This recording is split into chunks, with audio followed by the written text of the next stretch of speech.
Hello, everyone, and welcome back. So, starting off this week, how was your week, Priscilla? Man, mine was uneventful, but eventful at the same time. I got sick, hands, foot, and mouth, most horrible disease ever. Oh, man, Thanks. that's a tough one. Yeah, daycare lifestyle, we get everything. It's immunity one-on-one when Yeah, it's that mommy life, the mommy Yeah. life. it was. Kids get it and you get it along with them. Yeah. It's a domino effect. Yeah, you get them better, and it's like, boom, it's your turn. I'm like, yay. How are you, Steph? How was your week? My week overall was good. This week I had my oldest. He did his first end of the school field trip. For all those that we do the big 5th grade field trip, which is they over here in South Florida, they do the theme parks. So his school did the Universal theme park. Nice. I think I did that one too I did that one for 5th grade too. I remember mine was Disney, but he did Universal. You did Disney? I did Disney. Disney's too expensive. And mine now. was actually a sleepover. Now it's just a one-day thing.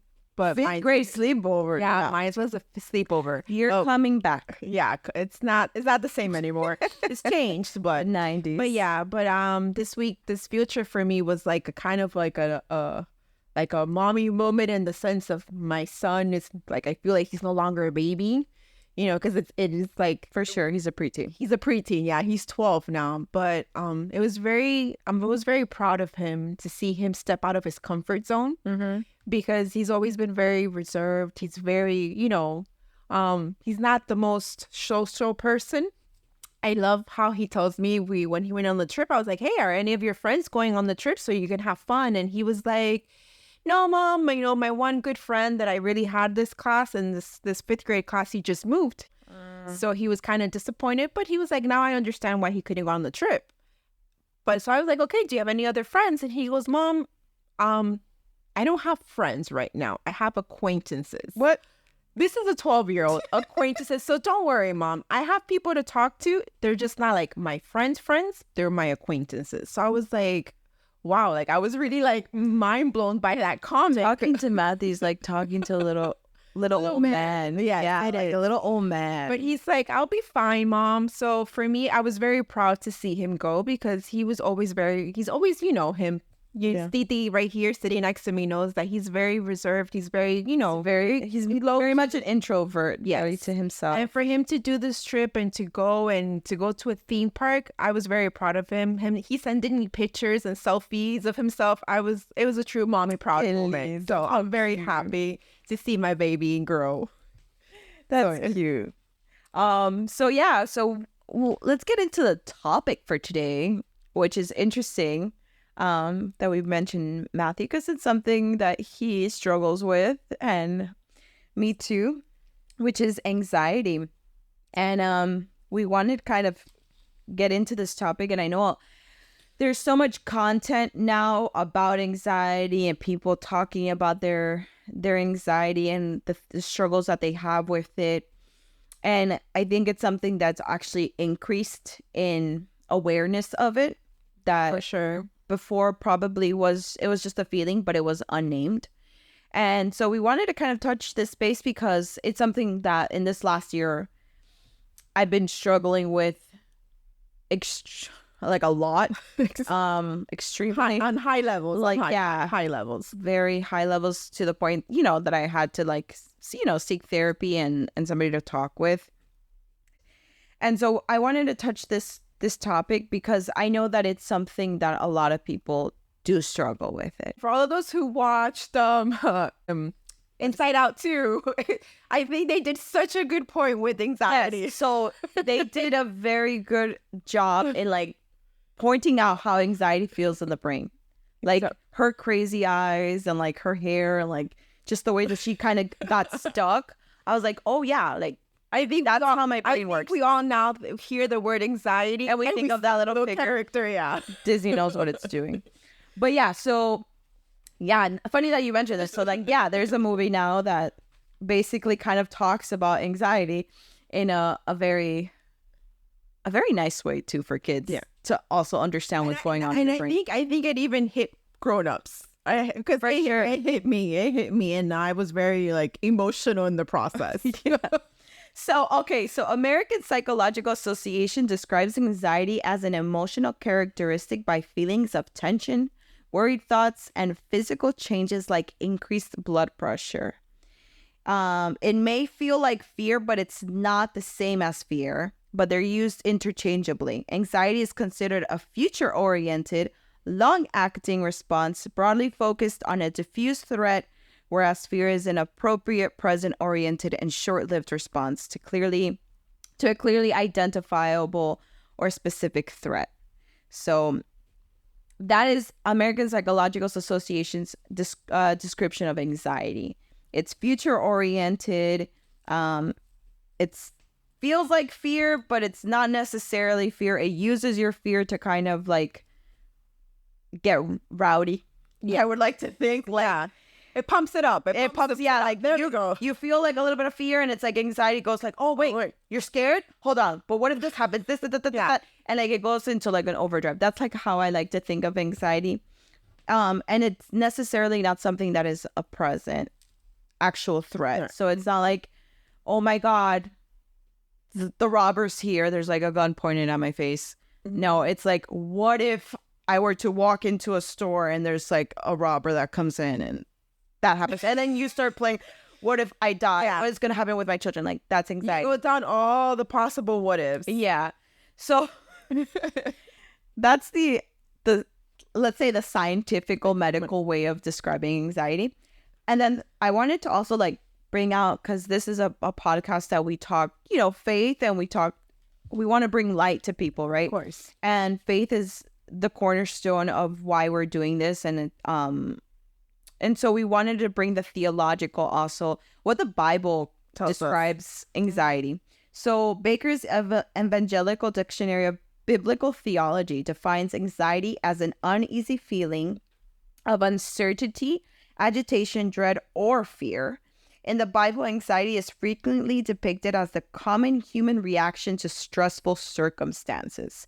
Frequently manifests itself in an ungodly concern about provision, performance, or reputation, and appears to be rooted in incomplete knowledge, lack of control over circumstances, or failure to take an eternal perspective on things. So in layman's terms, from various definitions I looked into, anxiety is a normal emotional reaction to a stress or a perceived threat. It's a keyword, perceived. Yeah, a perceived threat. It tends to be future-focused, perception-focused, or fear-related. Yet, when it's persistent, excessive, or oftentimes long-lasting, then it can become what they describe a disorder, mm-hmm. where your mind and body are taken out of its normal frequencies. Mm-hmm. So I wanted to be sure to describe and also give the definition of what anxiety is. Yeah. Because a lot of people just like throw, I'm having anxiety right now. But it's like, okay. But what is anxiety? Yeah. Like, if you're a person that doesn't struggle with anxiety, it's like, what happened? Like, explain to me what's giving you anxiety right now. So like, for instance, I noticed in Thanksgiving, we were about like 20 people deep into my parents' house. Yeah. And my parents' house is not big. And we were getting dinner ready. We're supposed to get dinner ready. And there's music, there's kids running, there is loud talking, screaming, all of these things like going on at once. Chaos. And I remember I walked in and I was like, oh my gosh, this is too much for me right now.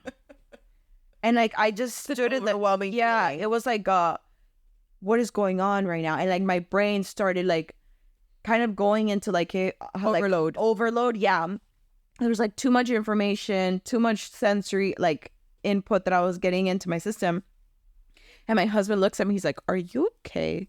And I was like, I'm about to have like a panic attack. This is a lot. And he's like, what's going on? And I'm like, I feel like there's too much going on and I'm going to go outside. Mm-hmm. Like, I'm just going to go play with Emma outside if you need me. But this is too much for me. Like, my brain it's not processing. It's not going to function in this environment. So I'm just going to go outside. And it's funny because like then my anxiety, you would think like my anxiety stopped. No. Then I was outside and I was like, they're gonna think that I'm like just being a loner. They don't want to go on a socialite. But I was like, no. Like that was too much for me in there. I need to step away. So that's kind of like how my brain works sometimes. So Maybe a lot of you listening can say, you guys can relate. And you guys like, oh, okay, so that's anxiety. I didn't know that was anxiety. yeah, and so it's funny because I spoke to my therapist afterwards, and I was like, I just noticed that that's something I was struggling with for a very long time. And I didn't know that was that. Like, that was triggering that reaction, and that reaction was like actually like a panic attack, like anxiety overload, because I was getting overstimulated by things. And she's like, wow, like that's really great that you're putting you're noticing that in the moment, rather than just going with it, continue to receive like this input and then just like exploding, have a reaction. Yeah. So I was like, oh my gosh, I was actually like, I've been struggling with this for a long time. Definitely. So like I said, the reason why we wanted to talk about this is because I know that I'm not the only one that feels these feelings sometimes, that, you feel your heart like tightening, your chest getting tight, shortness of breath, your hands get sweaty, your mind is racing at 1,000 miles per hour. You feel like you might be getting a heart attack. And I just want you to know that you're not alone, and that we can definitely engage in this. And I want people to understand that because you're struggling with it, anxiety, it doesn't mean that it has to be who you are forever. That's very powerful. Yeah. So according to the American Psychiatric Association, in 2024, 43% of adults say that they feel more anxious than they did the previous year. So it's also showing like statistics year after year, more people are feeling anxious. Yeah. And the reality is that honestly, in the last few years, and we can all kind of go back to COVID. Yeah. I think after COVID, it really made a very big trigger on a lot of people who probably had it like doormat and somewhat kind of controlled. But after COVID, it kind of spiked a lot of people and a lot of insecurities and a lot of things that they didn't know, or fears that they actually had, and that being isolated kind of woke them up. Yeah. So like the isolation, right? So like, the busy like mind, you don't have time to think, right? Definitely. And during COVID, like you had to stop, like the world stopped. Exactly. And like when the world stopped, like a lot of people were home alone, and like all they were left to do was just think. And so sometimes, the thinking, it brought good things where you became mindful that you're like, oh wait, I'm struggling with this. But then it also threw a lot of people down like a rabbit hole of like struggling with this hard. So talking about anxiety and like 2020 for you was a big year, and the word anxiety. For sure. And not necessarily because you're the one struggling with it, but because it started to open your eyes to it in a personal level where it's not you directly, but it was somebody very important to you. Somebody very important. So going back to 2020, obviously we all know, 2020 was a year that I think we won't forget. Yeah, never. But for me, many of you guys, I'm pretty sure a lot of you who also have children at home, and at that time, a lot of children were struggling, they were isolated and stuff like that. But for me, my son, my oldest, after not really in the isolation part did he struggle, but once we kind of started resuming back to the school process and the whole kind of getting into the new routine and the new normal, because mind you, school prior to COVID was one way. Yeah. After COVID, it kind of came back in a very different way. And it little by little kind of came back. And my son started developing so many behaviors and outbursts and situations that I was just like, whoa, what's going on here? Yeah. What's happening here? And I remember he was around 8 years old when this all happened. And it's third grade. if all of us who have gone through third grade, it's, it's the tough year. It's the year where you go from getting, ends or A or like and ends or A's from like your grades, your ones, your twos, and you go to actually getting A, B's, D's, C's, F's, and the work changes. So at the beginning, my initiative reaction was like, oh, it's just the school workload. It's changing. But he started managing a lot of emotions, a lot of things where I was just like, okay, something is not okay here. His, well, we can say rage. When he wasn't able to outburst, when he wasn't able to control what he was feeling, it became a rage. And to the point where we got called from the school a couple of times because he was having a rage in the classroom. In the midst of all of this, we also realized, and, with time after, we kind of came into realization also that, he was struggling as well with ADHD. And for all of you out there that kind of have a little bit of background on ADHD is kind of an overload, that your mind really overloads information at a very high speed. So you're more propense also to have anxiety. I read that if you struggle with ADHD, yes, like it could definitely, because the mind is constantly working. It doesn't really stop. So when we started putting all these little parts together and we started realizing all of these behaviors that he was having, as mommy mode. And for me, I'm gonna be honest and kind of express to you guys, like, for me, it was a eye opener, because unlike my husband and my son, I'm very grateful and I'm very thankful to God that in my life I have been able to kind of control my thoughts. And I know I've sat with my sister and I've sat with my mom many times, and we've had discussions before. Yeah. When we used to sit down, and everybody always looked at me like, how do you I remember asking her, like, do you have feelings? Yes. Do you feel anything? Are you just cold? And she's like, I have emotions. I remember, because I would throw to her, you have no emotions. And she's like, I do have emotions. I just know how to control them. And I'm like, exactly. No. So for me, I, with my son, it became a point in my life where I realized that the way he processed things was very different of how I processed them. And it took me down a journey of actually, okay, Stephanie, we need to sit here and we need to analyze this thing.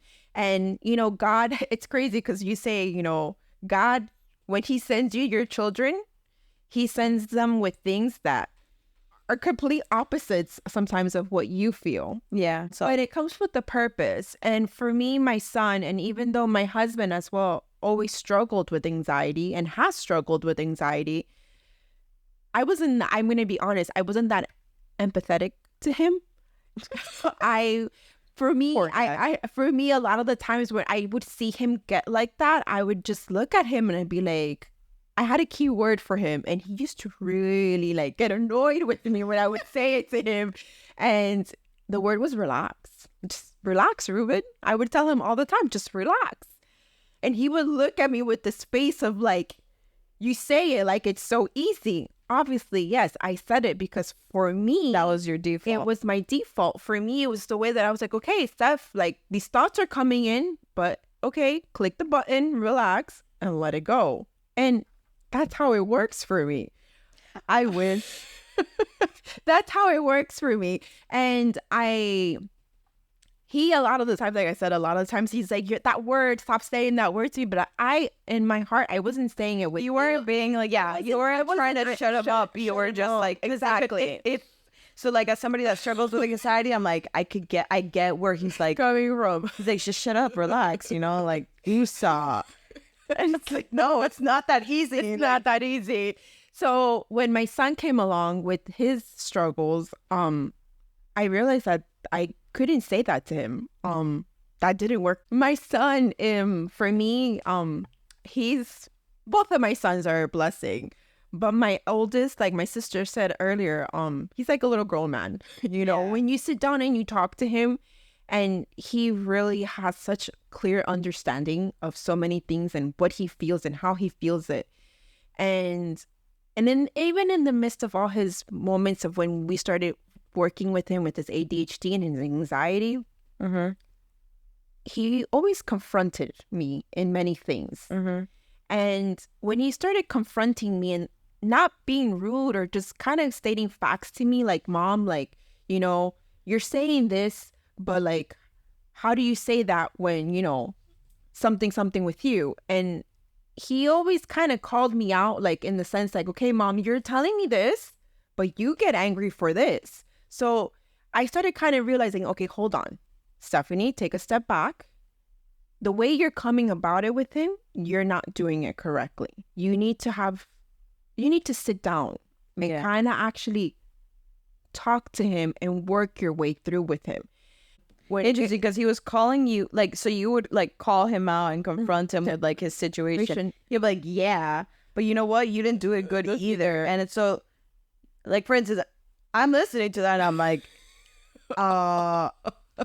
excuse me, I'm the adult here. Yeah, and that's typically the initial response. Yeah, for example, you noticed that wasn't working. Yeah, for example, this, like, I'll just give an example. This morning, like, you know, this morning we were getting ready for church and we were ready on the go. And, you know, obviously when you're getting ready for church, you're kind of on a time go. You want to get to church on time. And this morning, you know, he was dressed, ready to go, and he decided to eat a chocolate donut. And my husband, when he was about to walk out with him, he's like, "Oh, what's that on your clothes?" And it's like chocolate all over his clothes. So here comes out Mom, you know, kind of getting angry and frustrated. Yeah. And for me, something that I've also learned a lot with anxiety, and something that I don't know, it's the way you say things. When somebody is going through anxiety, it's the way you speak. Yeah, you can either help the person or you can take the person higher in their thought process. So with my son, I learned a lot of it is how I react to his moment of where he's feeling it. So this morning, obviously, when he got dirty, he knew right away, like, I messed up. But his initiative reaction is like to kind of get upset. He gets angry, but it's kind of angry at himself. But then he wants to kind of take it out, like also be angry at you. So in that moment, when I told him what happened, you know, I started getting mad. So with anxiety and also somebody that struggles with ADHD, like, there's a loss of control. Exactly. Yeah. There's like a loss of feeling of control. So like, that's why it's easier to rage. It's easier to like spill out in emotions of crying, of screaming or whatever. And for instance, for Matthew, it's a rage. It's like, a rage. Yeah, it's a rage. I'm ready to fight and tear. I'm going to tear you down. Yeah. And in that process, obviously, I got mad at him and I got angry. I'm like, oh, why did you get dirty? Like, how many times have I told you, you know, clean yourself? And obviously, my reaction was, you know, angry. Yeah, frustrated. And this kid just came back at me. And like, and this is the part where I tell you guys, like, he confronts me and he's like, really, Mom? You're going to get angry at me for something like so insignificant? Like, this is what you're going to get mad at? Like, this is what's going to piss you off? Like, in other words, like, he pretty much told me, like, I have clothes that I can change. Like, it's not a big deal. And in that moment, it kind of takes me to like reflect a lot of the times with him, because it's since he was little, like since he was very young, like when he raged, obviously there's a moment where I believe many people who are probably listening could say you kind of block out, you know, you block out. And in that moment, a lot of us make a big mistake that we continue to kind of pinch at that person when they're kind of in that blocked out stage of whatever they're feeling. Yeah. And for example, when the anxiety becomes to a point of a panic attack. Which there's an information overload in your brain that at that point you're blacked out. So like kind of going to the movie of anxiety where she just kind of stays stuck in a loop. Exactly. And there's nothing coming in because she's just moving and moving and moving and moving. And like that's our brain in the moment of like, for instance, like a panic attack or an anxiety attack. Your brain is just like on an overload. For and sure. It's not processing any new information. It's just stuck there. It's stuck there. And for me, one of the biggest things that I've learned to cope with is there's moments where I just gotta back off. I gotta back off of him. Yeah. when I see that his anxiety is coming up, or his that mood of him that is also, if I know if I continue to poke at it, Yeah. I can take him in a rage. So I've learned to back off. Okay, he's in a moment. I always do let him know, when you're ready to talk, Yeah. I'm here. But it's hard for some people. It's really hard. So you're a mom that has a child. So you're not the one personally dealing with the anxiety, but you deal with anxiety through your child, right? And we know that kids, they feel the feeling, but they don't really know what's happening. So like you're this exterior person, like that can be like, okay, you're having you physically see that he's having an anxiety attack. Do you let him know, like, you're having anxiety right now, or do you like just go with it and then? Okay, well, how do you? In my case right now with my son, Matthew, I can honestly say right now where we're at, because he is 12 now, and we started this back in 8. When he was 8, 4 years now. He can identify it now. So he'll tell you, like, Mommy, I'm having anxiety. Okay. Like, I think that's why I go back so hard. Therapy is such a key help in this process for us. It was such a key help. The fact of him learning to identify his feelings and learn to realize, like, okay, this is what's taking me here.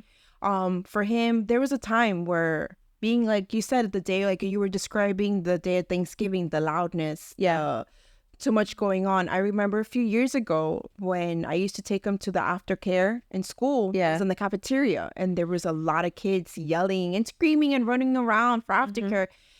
And he always used to tell me, Mom, I don't like it. I don't like it. And I used to be like, but why don't you like it? Like, what's so wrong with it? I don't like it. I don't like it. I don't like it. And obviously, in the midst of with therapy, we realized that it was a form of him having anxiety, because there's so much going on in the cafeteria. There's so many kids going on at the cafeteria for aftercare. Kids running, kids playing, kids talking here, there, that it became an overload for him. And he can't say, let me get up and go away. You know, that happened to me one time going to Costco. I'm not kidding. So if you go to Costco on a Saturday, it's overload. I was dating my husband. Max and I were still dating, and he's like, oh, let's go to Costco. And I don't know why we were going to Costco for, but I was like, okay, fine, let's go. And I walk in, and I go to like the meat and like the main area, and I was like, oh my God, what's that's going on happening right now? And like my brain, and I just like started collapsing, like kind of going into like turtle mode. Yeah. And he's like, what's going on? And I'm like, this is too much to, like, I gotta get out of here. Like, I can't do this. And now I look at him like, that was like my anxiety kind of just like over the top with just too much going on, like too much information, too much chaos. And my brain does my brain does not function that way. So for him, those were like some of our first points that we started realizing. That you showed that those were triggers. Crowded places, loud things. For example, for him, obviously, we started realizing, because there's also the mixture of ADHD in there. The struggle that he has with school. Obviously, he does have ADHD, but it's not for so much the hyperactivity more. It's more of like, now when you have ADD, it's still falls now under the category of ADHD. So his is more for inattentive. Like, it's hard for him to focus. It's hard for him to stay on task. So his attention is very like, short-lived. And he has a short attention span. So when it came to the cafeteria thing, for me, it was kind of like, well, we've been at Disney. It's been loud. It's been this. But in that moment, it's the fact of him in Disney, if he felt certain way, he would be able to dress and say something and kind of find a safe zone with Mom and Dad. But here at school, he was stuck in a room, a cafeteria room, where he just couldn't get up and walk away because he would get in trouble. So we started realizing, once we had, therapy, that, things to help him cope. So the silent headphones came into play really good. Interesting. For him in school for a while, because he didn't like the fact of so much going on at once and him having to hear it at the same time. It caused him anxiety. Interesting. I won't forget the first time that I witnessed his true first panic attack, and it was in one of Jacob's birthdays. I don't know if you remember. We had gone to this Remind me. We had gone to this indoor playground, and the trampoline ones that have like all the trampolines and stuff like that. He had been there before, and he had gone there, and he had enjoyed it, and he had lots of fun.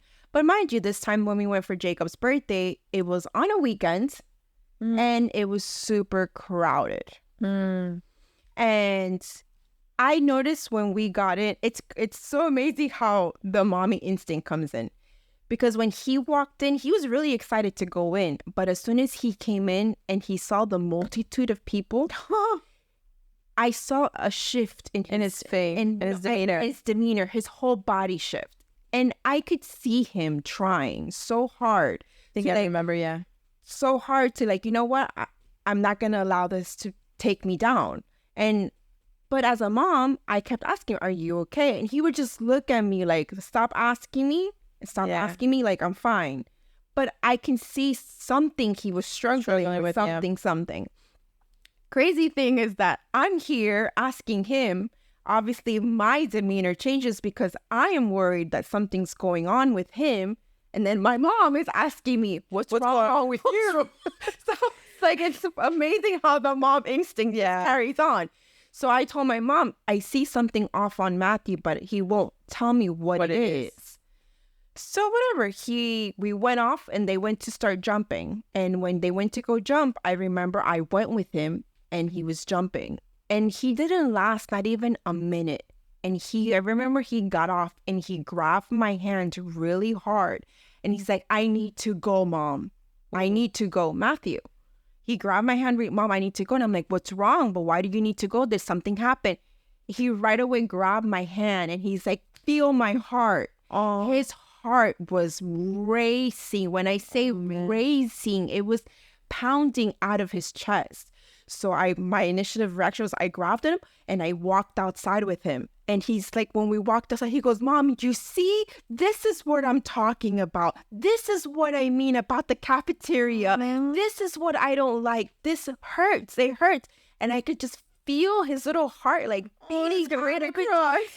beating out of his chest so hard. And I remember that day, my heart kind of sank in because I was like, oh my God, he really has anxiety when he's in these crowded places. I just thought it was him just, kind of telling me that I don't want to be there. A capricho, yeah. Yeah. So that day it was a big, when your brain explodes and you're like, wow, this is what he meant. I remember my husband walked out and I told him, he's like, what happened? I'm like, no, he was having anxiety, the loud noise and all the kids jumping. We both came back to the same thing, but he's been he goes, yes, but he kept on but not with so many people. There's too many people. And we're like, oh, okay.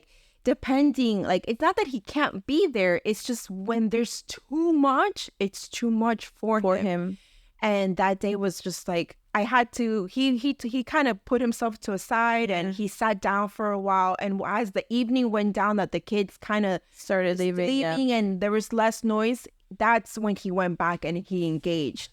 So it's for me, that was one of my first times where I will never forget that, because I will never forget the feeling in his chest of how his heart was racing so hard and how he was able to tell me Mom, this is what I mean. And it kind of clicked a whole bunch of little dots. Relax is definitely not gonna work. Yeah, it's not gonna work. If I told him that word in that moment, he would have told me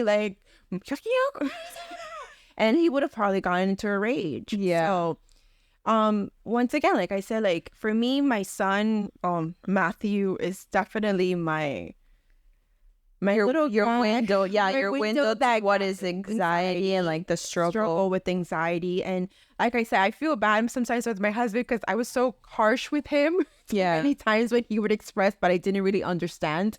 But with my son, it's taken me to a whole different level of understanding and truly having empathy for what the struggle, for those who really can't just do the switch like I do on my brain, like just like, okay, let's switch the relax button. Hey, let's go on relax mode.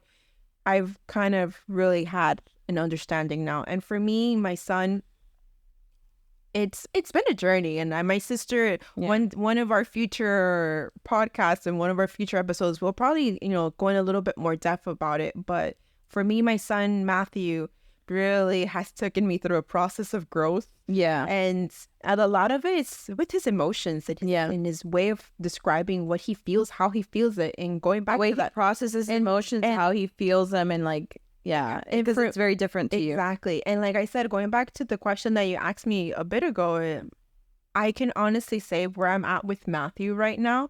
And I think all of this is due to like the work that we've put in since we've started realizing what he was dealing. It's the fact that him being able to identify and being able to say, okay, Mom, this is what I'm feeling. Yeah. This is what I'm going through. And then at the same time, when he sees something in me, like he can tell me, he won't quiet. He'll actually let me know, Mom, you didn't do this right, or Mom. And it's not in a bad way what he's telling me. He's kind of letting me know, Mom, like, you're telling me this, and you're making it seem, but look, you kind of do it too. So like, come on, like, let's be fair here. Like, if you're gonna tell me something, you need to apply it to like yourself. If you tell me, don't focus on this little thing, well, you also don't focus on such things so insignificant. Exactly. Thanks so much for spending time with us here at Lighthouse Collective. We hope today's conversation brought a little light to your day and encouraged you to keep moving forward no matter where you are in your journey. Remember, you're never alone. There's always hope, always peace, and always a light to guide you. If you enjoyed this episode, we'd love for you to subscribe, leave a review, or share with someone who might need a little encouragement. Until next time, stay anchored in hope and keep shining your light.